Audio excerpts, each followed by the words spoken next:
Back now to the other big stories we're covering this morning, the terror attacks in Denmark. With us now from Copenhagen, Denmark's Deputy Prime Minister, Morten Østergaard. Thank you very much for being on the show this morning. How is the community reacting there now, 24 hours later?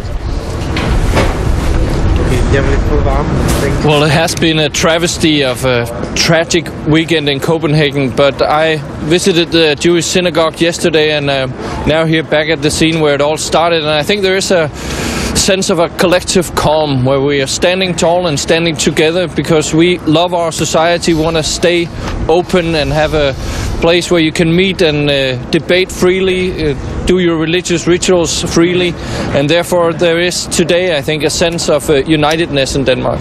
Well, and there was, of course, a remarkable story coming out of this tragedy that even after the shooting, the people that were at this free speech session, this free speech celebration, continued.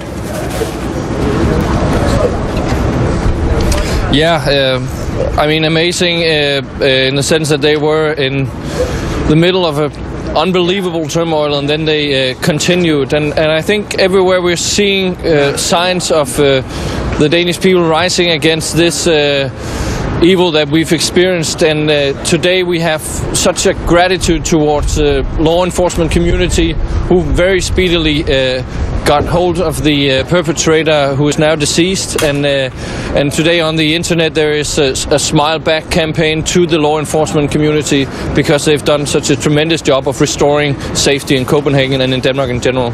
Richard Haas, the President of the Council on Foreign Relations, is with us and has a question for you. Richard. Mr. Prime Minister, how is it that you believe you can balance the need to maintain an open democratic society, yet also maintain security for your people? How do you try to go about that?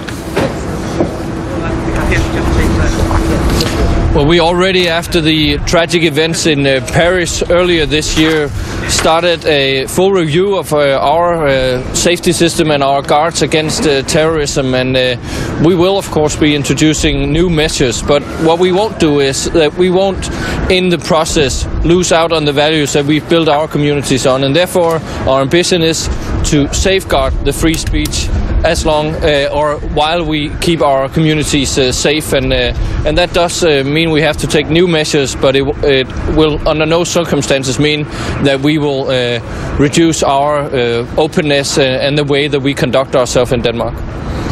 All right. Deputy Prime Minister Morten Østergaard, thank you very much for being on with us. Greatly appreciate it, sir. Thank you for being with us.